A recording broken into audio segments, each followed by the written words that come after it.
In this video, I'm going to show you how to convert any images into a 3D object using Meshy. First, go to Meshy's website and navigate to the Image to 3D workspace. Now, upload your chosen image. For the best results, use a clear, high-resolution image of a single object on a simple, solid colored or white background. This helps the AI accurately determine the object's form and edges. Avoid images with text, multiple objects, or complex backgrounds. Once your image is uploaded, click the Generate button. The AI will then begin processing the image.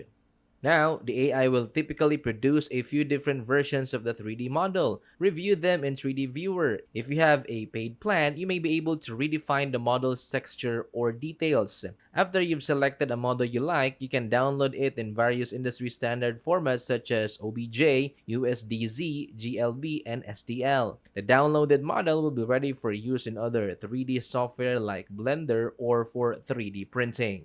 And that's how to convert any images into a 3D object.